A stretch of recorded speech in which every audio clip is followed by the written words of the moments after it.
La place de la femme noire dans la société européenne, sa perception et la perception qu'on a d'elle, sa vision du monde et de son avenir dans cette Europe qui désormais est une partie d'elle. Voilà quelques-uns des sujets abordés avec les invités durant ce podcast. Nos discussions vont permettre la synthèse des points de vue, mais aussi mettre en évidence l'hétérogénéité de ce groupe. Le débat promet d'être critique, inspirant, sans langue de bois. Une vraie masterclass pour toute personne désireuse de faire bouger les lignes. Afropéenne.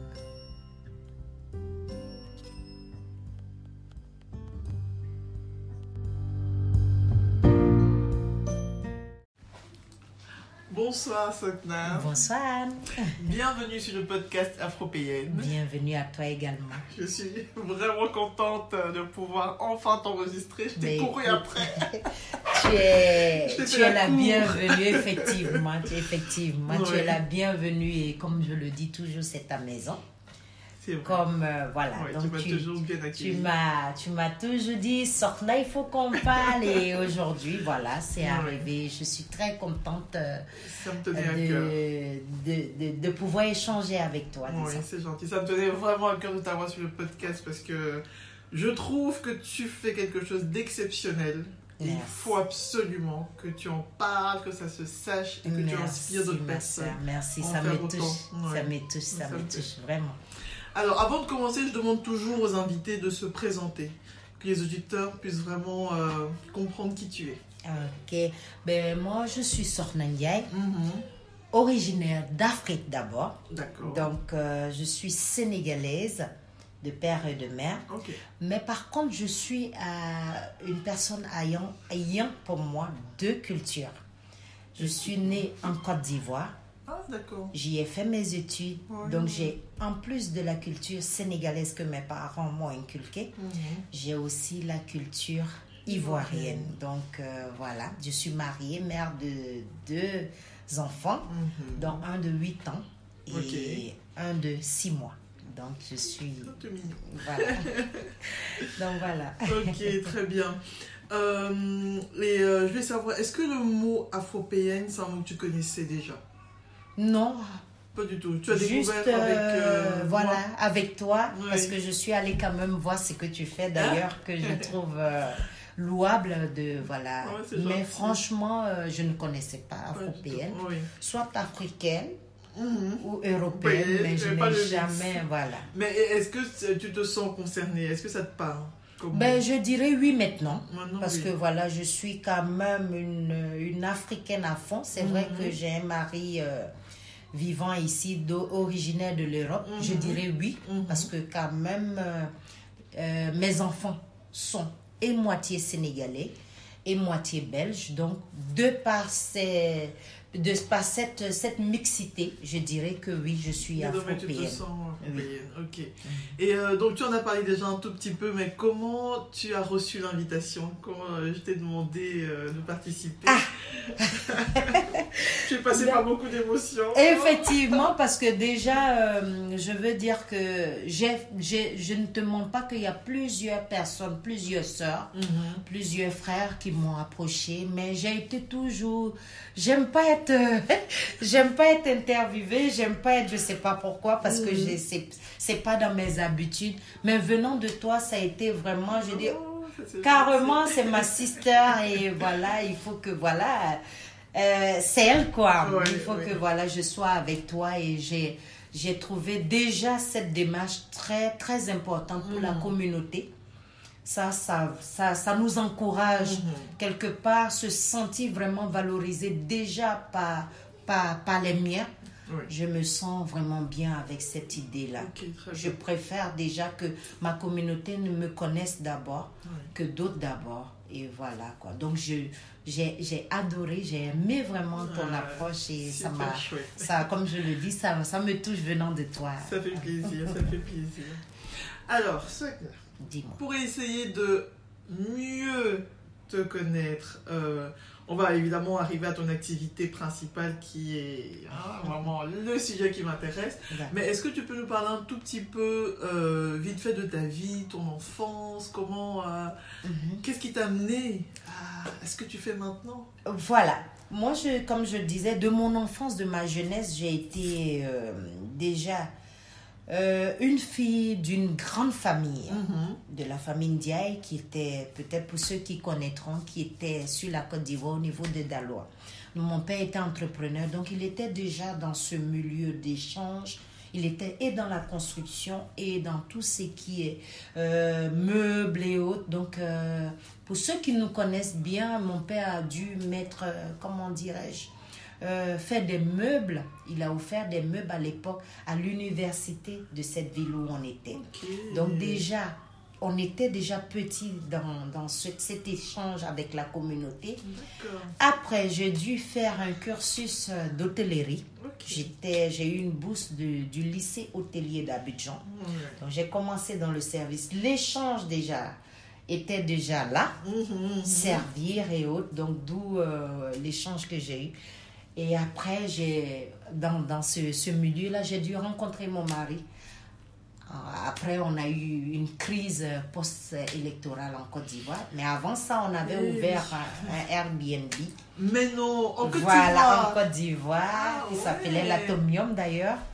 Qui était pour la communauté belge et africaine. Ceux qui voulaient vraiment déguster des plats européens et africains, donc avec une mentalité belge. Donc tu n'en es pas à ta première affaire. Tu peux cacher des choses.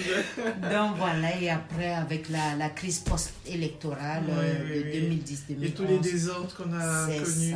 C'est ça, donc on a dû rentrer et on est arrivé en Belgique. D'accord. Donc de là maintenant a commencé mon périple afro-européen. Donc voilà. Ok, donc tu as vraiment déjà un parcours entrepreneurial bien avant d'arriver en Belgique. C'est pas ici que tu as fait tes armes, tu les as fait déjà au pays. Non. Ok. Ici, j'ai commencé comme dans la petite enfance, comme tout le monde. Aller faire une formation de petite enfance, comme vents et marées. J'ai pas aimé parce que j'ai pas eu. Il y a eu ça n'a pas été ce que je voulais, j'attendais, et après c'était vraiment à l'opposé, c'était pas du tout ce que tu c'était pas du tout ce que je voulais. J'aimais pas le système dans lequel j'étais, parce que ça ce serait un autre sujet. Mais après j'ai dit à mon époux, soit je rentre en Afrique, j'ai pas été malheureuse, soit je veux entreprendre. Si les banques me font confiance, je veux entreprendre. Donc, j'ai fait mes démarches. En plein Covid-19, après que nous sommes revenus à la vie normale, là, j'ai ouvert. C'était un challenge. Mais énorme. Et voilà. Mais, et pourquoi... on va le dire pour ceux qui n'ont pas encore compris. Tu as une épicerie africaine. Je ne sais pas comment tu définis... déjà, de par le nom, c'est le Little Africa, qui veut dire la petite Afrique. C'est que j'ai remarqué en tant qu'Africaine, quand je suis arrivée, il y a trop de communautarisme en Europe. Tu as la communauté sénégalaise qui est à côté. Tu as la communauté congolaise qui est à côté. Donc, j'ai voulu quelque part... sentir et connaître mieux les autres communautés. Et voilà, tout le monde doit être dans mon Little Africa. Donc, raison pour laquelle j'ai dû ouvrir le Little Africa. Donc, quand vous y venez, un Camerounais va se retrouver, un Sénégalais va se retrouver, et c'est le cas. Un Congolais va se retrouver. Donc, voilà. Et qu'est-ce qui t'a poussé à faire... Moi, je dis toujours, je vais chez mon épicière africaine. Quand je dis aux gens que je viens chez toi. Mais qu'est-ce qui t'a poussé dans ce domaine-là, sachant qu'il y a tellement de magasins africains à Clémenceau, Gare du Midi, Porte de Namur, et tu t'es pas dit c'est le Xème magasin, enfin je veux dire, qu'est-ce qui t'a dit ça peut marcher? En plus tu as choisi un quartier auquel je pense personne n'aurait pensé. C'est vrai. Tu vois, c'est un quartier qui est très européen, même s'il y a beaucoup de mixité, mais c'est comme, enfin, quand tu vois le dimanche au marché de Jette. C'est ça, c'est ça.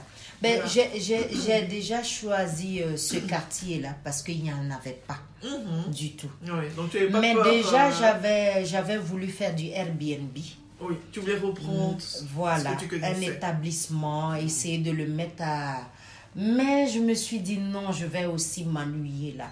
Okay. Mais je voulais vraiment un échange avec la communauté. Je voulais leur montrer. C'est vrai que vous m'avez dit tout à l'heure qu'il y a pas mal de boutiques africaines, mais qui n'ont pas notre esprit. Okay. Je ne sais pas si vous avez remarqué, la plupart de ces boutiques sont tenues par des étrangers. Quand je dis des étrangers, c'est des Pakistanais qui ne connaissent pas nos produits, qui ne savent pas les conserver, qui ne savent pas comment le faire. Tous nos produits ont des histoires, que ce soit du poisson fumé, ou du bobolo du Cameroun, ou de la chikwang, ou de tous ces produits, il faut savoir les conserver, il faut savoir les gérer. Et voilà, donc c'est tout un travail ou une poésie qui m'a amené vraiment à ouvrir le Little Africa et avec vraiment ce petit truc que je voulais. Okay. Ce truc que je voulais, je ne l'avais pas. C'est-à-dire l'accueil.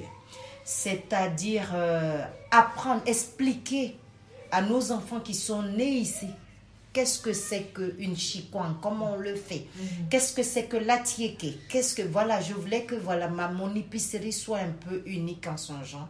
Et voilà quoi. Oui, je pense que c'est réussi. Hein. merci ma soeur. Merci. L'accueil, les explications. Effectivement. Je retrouve effectivement. On ne se sent mieux servi que par soi-même. Et quand on va ailleurs, j'ai été cliente avant d'avoir ma boutique aujourd'hui. Oui. Quand on va ailleurs, on ramène tout le temps l'argent. On ramène, toutes nos mamans ramènent de l'argent, mais elles sont les plus mal accueillies dans ces shops-là. Et ces shops-là, c'était fait pour la communauté. Je me suis dit, mais pourquoi moi-même, je n'ouvrirai pas pour accueillir mes mamans comme des reines, comme elles doivent elles doivent être accueillies. Oui. Jusqu'à aujourd'hui, j'en parle, je suis encore sur l'émotion. On sent la passion. Dans le sens où, quand une maman vient, je suis à son écoute. Je l'accueille de l'entrée jusqu'à ce qu'elle parte. Oui.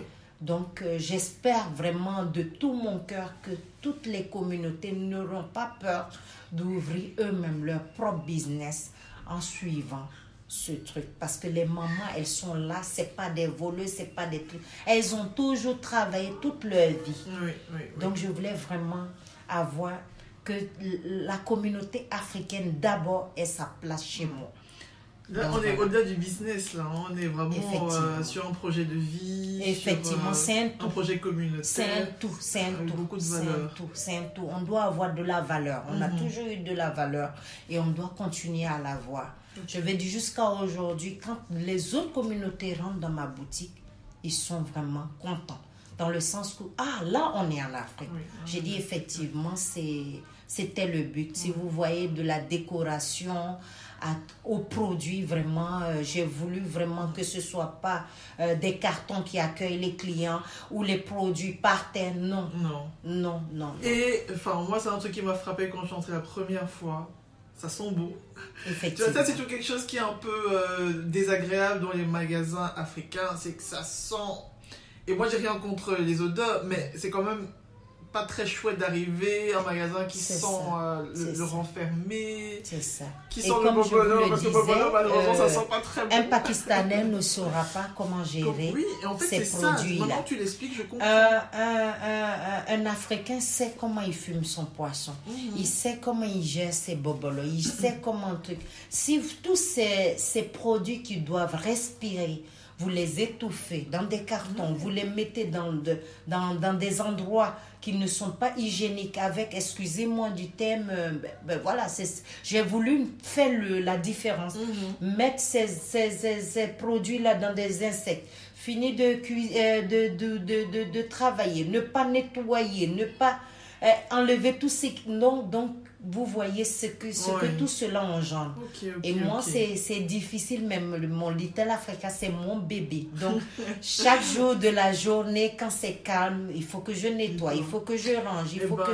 Voilà. Là, je comprends mieux, parce que finalement, c'est pas comme si tu avais tout emballé dans des sacs fermés ou quoi que ce soit. Non, tout est exposé. Ici, c'est exposé dans des paniers comme... disponible, mais il n'y a pas d'odeur, il n'y a pas de saleté. Non.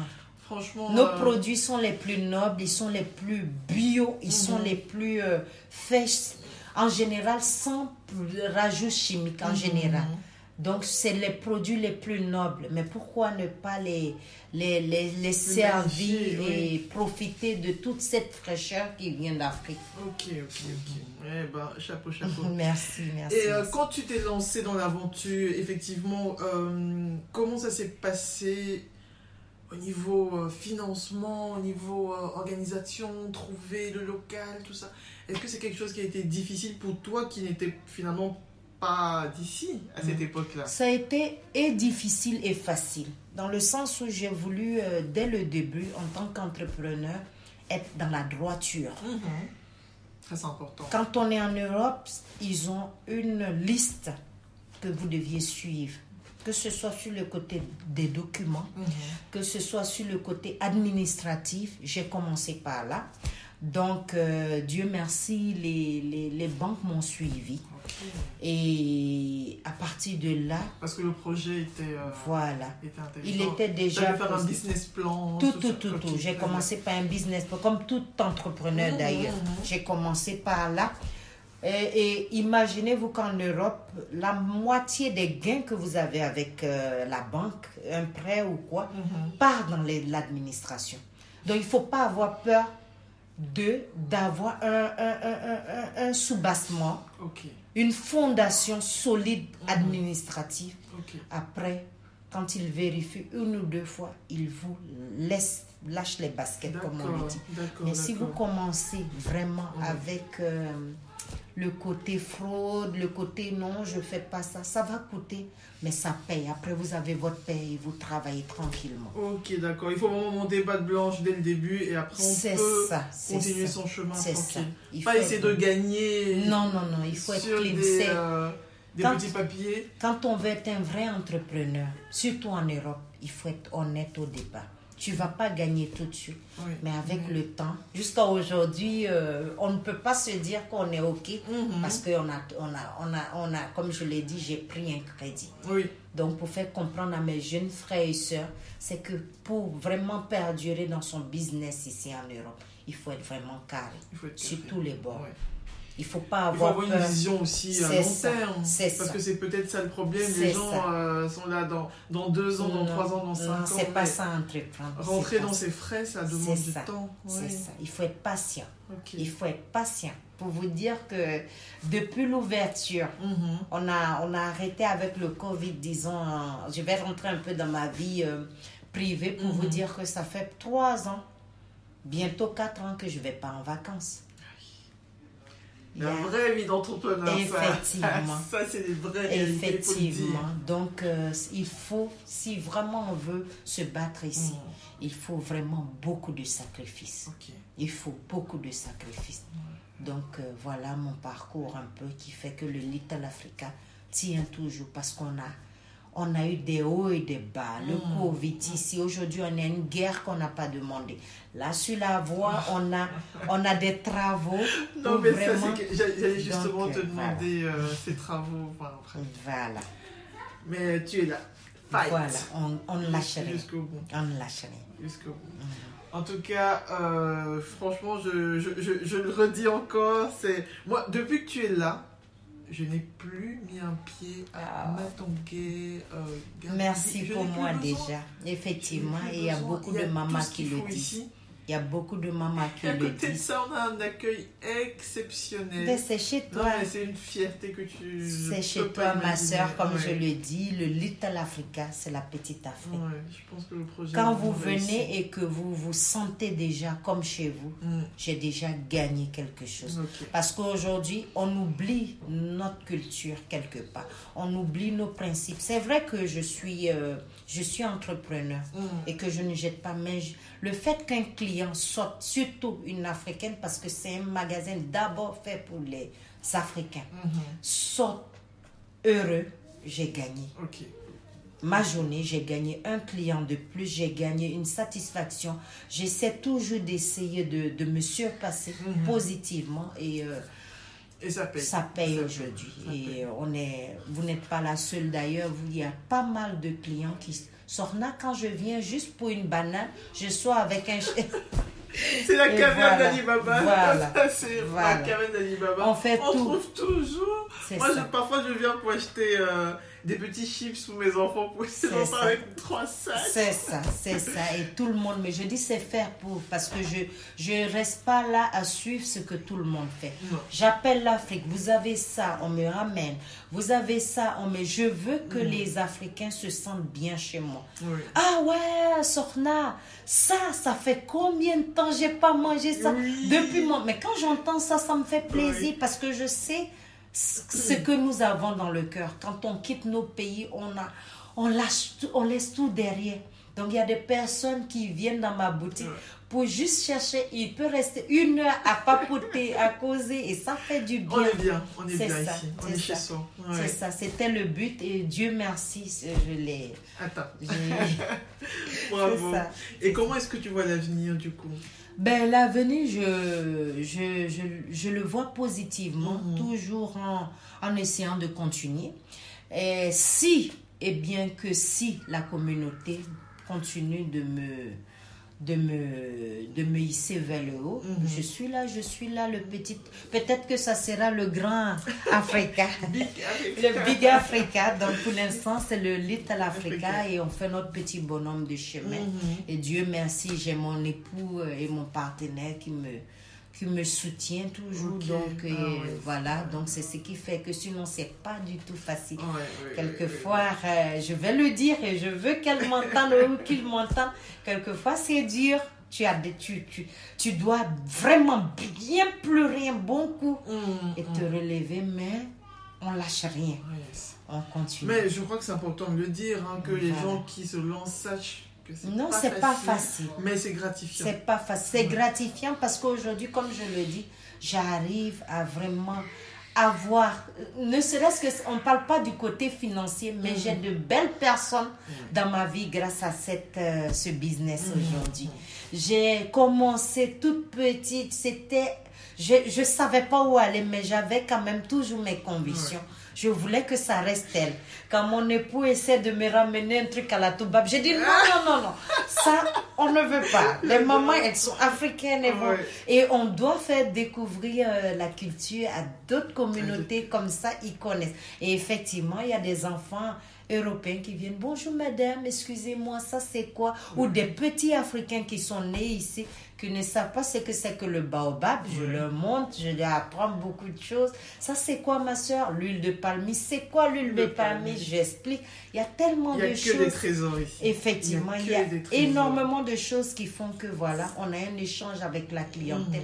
Et ça fait qu'ils découvrent des choses. La dernière fois que je suis venue ici, il y avait 2 petites mamies belges qui sont entrées. C'est ça. Oh, ça fait longtemps qu'on n'a pas mangé ça. C'est Parce ça. qu'elles étaient nées au Congo. Effectivement. Et que depuis tout ce temps, elles n'avaient plus jamais mangé certains plats. Effectivement. Elles étaient toutes bouleversées. C'est ça. Et il y a beaucoup qui ne peuvent plus aller très loin, à Matongé ou à la porte de Namur. Donc, qu'est-ce qu'elles font? Elles viennent ici et on a le temps de leur expliquer ce que c'est. Et il y en a qui redécouvrent le Congo encore à travers ma boutique. Donc, voilà.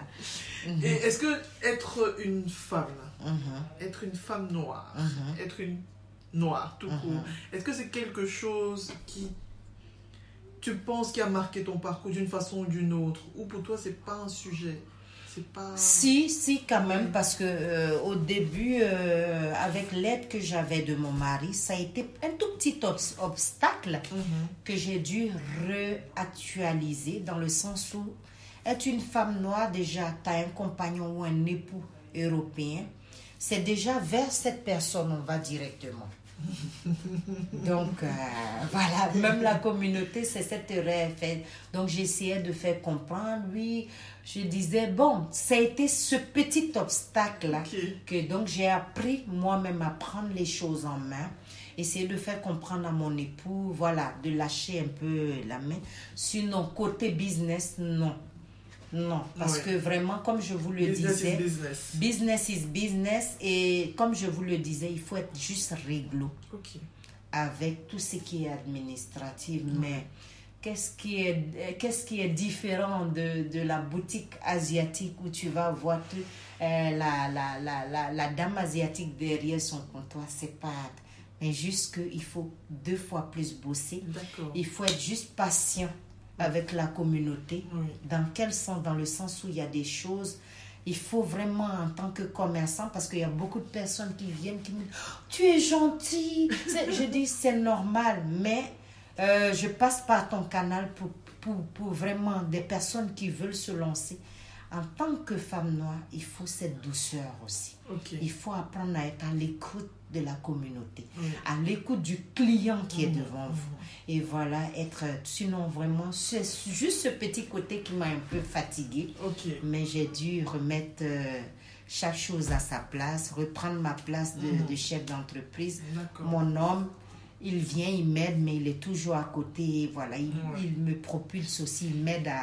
Voilà, en douceur, tu as su remettre les choses à la place. Voilà, mais c'était ce petit côté-là qui était un peu difficile parce que je dormais pas, je bossais toute la nuit et le lendemain, quand je viens, à peine on me dit bonjour, c'est le tout bas, bon...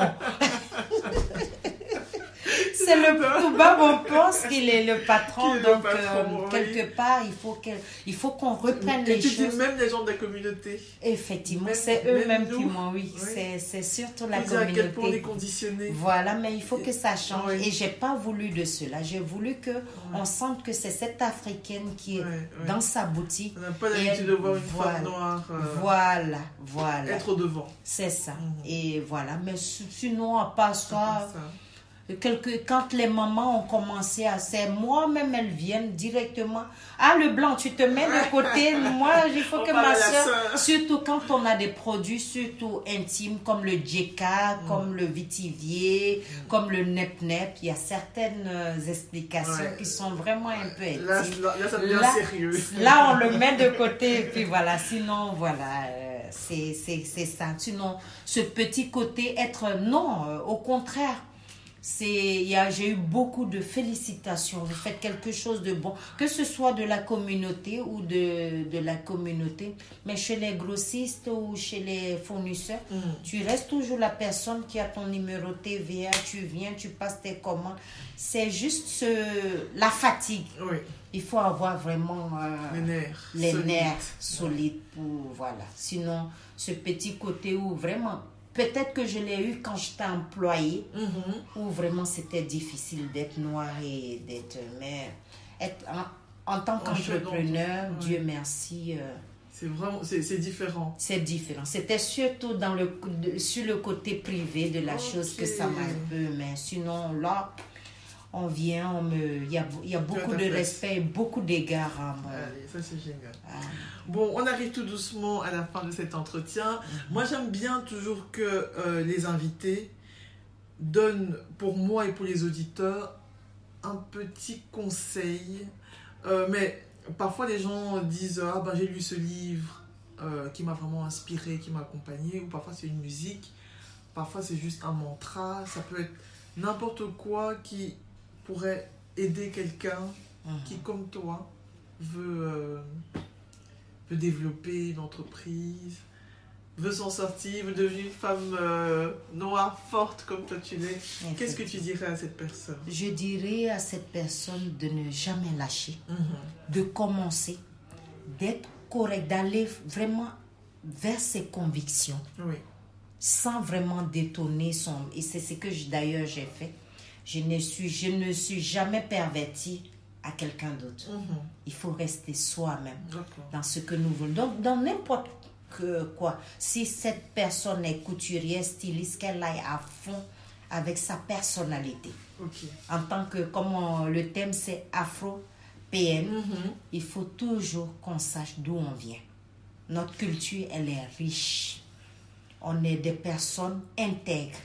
Il faut vraiment avoir ça dans le cœur, aller à fond et ne rien lâcher. Rien n'est facile pour le jaune, le vert, le noir, le rouge. Prenons juste notre place, qui est la nôtre. Il faut rien, il ne faut pas se laisser abattre. Il y aura des moments où ce sera dur. Il faut te lever, tu te remets sur pied. On ne commence pas aujourd'hui, on laisse. Non, on commence et on continue. On essaie de chercher, toi, intimement, tu me connais plus que les auditeurs, mais il ne faut rien lâcher. Ça ne sera pas facile, mais il ne faut rien lâcher. Même en Afrique, ceux qui y sont, ils se battent pour leur pain. À plus forte raison, nous qui sommes venus ici, il ne faut rien lâcher. On a notre place. Moi, je dirais, pour terminer, on est venus, nos aïeux avaient les chaînes et nous ne les avons plus. On a le minds, on a le pouvoir, le faire correctement, respecter où nous sommes et on avance. Il ne faut rien lâcher. Ça, je retiens vraiment de cet entretien que toi, c'est la droiture. Ça, c'est un truc qu'on le sent, c'est la droiture. C'est important parce que de là, tu as le respect des autres. Je ne parle même pas de la communauté, mais tu as le respect des autres. Parce que je veux dire qu'on a eu on nous a stigmatisés tellement négativement. Et moi, tous ceux qui me connaissent, ils savent qui je suis. Parce que je ne veux pas qu'on me mette dans un lot qui ne m'appartient pas. Donc voilà. Écoute, que dire de plus? On a eu un entretien comme je l'imaginais, percutant et vraiment, comme on dit en néerlandais, real success. Je ne doute même pas que... Enfin, je ne doute pas. C'est une affaire qui va exploser. Merci beaucoup. Et je continuerai à venir et à te voir grandir. C'est ta maison. On va grandir tous ensemble. C'est votre maison. C'est votre maison. Le Little Africa, c'est votre maison. Merci beaucoup, Anne. Merci à toi, Sagna. Merci. Passe une bonne soirée. À toi. Voilà les amis, j'espère que l'épisode vous a plu et que le podcast vous inspire autant que moi. N'hésitez pas à soutenir le projet en vous abonnant et en partageant les audios avec votre entourage. Laissez des commentaires et plein d'étoiles et à très vite pour un nouvel épisode. Ciao!